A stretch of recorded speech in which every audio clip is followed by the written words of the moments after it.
আমেরিকাকে সহায়তা করলেই হামলা, তুরস্ক কাতার সহ 6 দেশকে হুঁশিয়ারি। ইরানে ট্রাম্পকে গুলি করে হত্যার হুমকি কে দিল? আমেরিকা ও ইরানের মাঝে যুদ্ধ বাঁধলে কোনো আরব দেশ যদি যুক্তরাষ্ট্রকে সহায়তা করে তাহলে সেসব দেশে হামলা চালানোর হুঁশিয়ারি দিয়েছে তেহরান। তুরস্ক, কাতার, আরব আমিরাত সহ মধ্যপ্রাচ্যের 6টি দেশকে এই সতর্কবার্তা দিয়েছে ইরান। এদিকে চলমান উত্তেজনার মাঝেই মার্কিন প্রেসিডেন্ট ডোনাল্ড ট্রাম্পকে মাথায় গুলি করে হত্যার হুমকি দেওয়া হয়েছে ইরানি কট্টরপন্থীদের মুখপাত্র কেহান ইন্টারন্যাশনালের উপসম্পাদকীয়তে। হেজল জুবাইরের ডেস্ক রিপোর্ট। এরই মাঝে ইরানের ইসলামী বিপ্লবী গার্ড সহ সামরিক বাহিনীর সকল অংশকে সর্বাত্মক যুদ্ধ প্রস্তুতির নির্দেশনা দেয়া হয়েছে। কেবল যুক্তরাষ্ট্র নয়, এই প্রথমবারের মতো যুদ্ধে যেসব দেশ মার্কিনীদের বিন্দুমাত্র সহায়তা করবে সেসব দেশেও হামলা চালানো হবে বলে রাষ্ট্রীয় সতর্কবার্তা দিয়েছে ইরান। সেক্ষেত্রে পুরো উপসাগরীয় অঞ্চলে জ্বলে উঠবে যুদ্ধের লেলিহান দাবানল।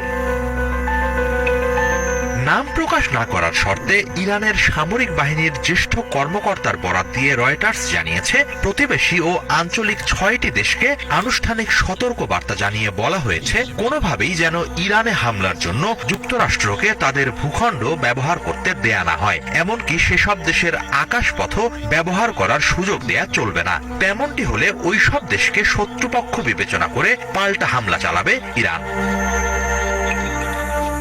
সতর্কবার্তা পাওয়া দেশগুলো হলো তুরস্ক, কাতার, সংযুক্ত আরব আমিরাত, ইরাক, বাহরাইন ও কুয়েত। এরই মাঝে কুয়েত ইরানে হামলার প্রশ্নে যুক্তরাষ্ট্রকে সহায়তা না করার প্রতিশ্রুতি দিয়েছে বলে জানিয়েছে ইরানের বিভিন্ন গণমাধ্যম। তবে তুরস্ক জানিয়েছে ইরানের কাছ থেকে কোনো সতর্কবার্তার ব্যাপারে তারা ওয়াকিবহাল নয়।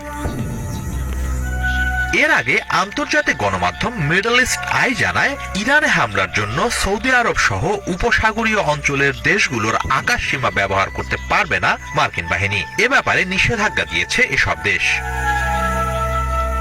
বিশ্লেষকরা বলছেন, নিঃসন্দেহে নিজেদের সুরক্ষার প্রশ্নে সর্বাত্মক চেষ্টা চালাবে ইরান। সে প্রেক্ষাপটে প্রতিবেশী কোনো দেশ শত্রুভাবাপন্ন আচরণ করলে বা মার্কিনীদের সহায়তা করলে ইরান স্বাভাবিকভাবেই চূড়ান্ত বদলা নিতে চাইবে। তেমনটি হলে কেবল যুক্তরাষ্ট্র বনাম ইরান নয়, আরও অনেক দেশ এই যুদ্ধে জড়িয়ে পড়ার ঘোরতর আশঙ্কা রয়েছে। এদিকে উত্তপ্ত এই পরিস্থিতির মাঝেই মার্কিন প্রেসিডেন্ট ডোনাল্ড ট্রাম্পকে মাথায় গুলি চালিয়ে গুপ্ত হত্যার হুমকি দেয়া হয়েছে ইরানের কট্টরপন্থী গণমাধ্যম কেহান ইন্টারন্যাশনালে।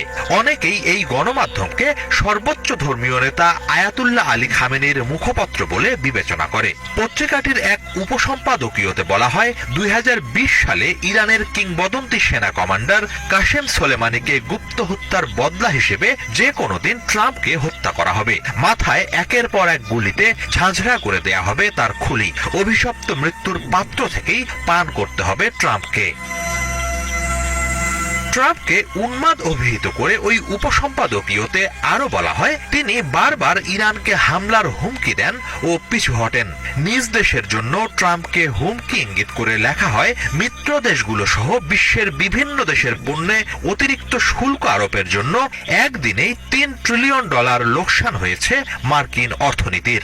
সিআইএ সহ বিভিন্ন বিভাগের সরকারি কর্মকর্তাদের ঢালাওভাবে ছাঁটাই করছেন তিনি। সব মিলিয়ে ট্রাম্প যুক্তরাষ্ট্রকে দুর্দশার দিকে নিয়ে যাচ্ছেন বলে সতর্কতা জানিয়েছে কেহান ইন্টারন্যাশনাল।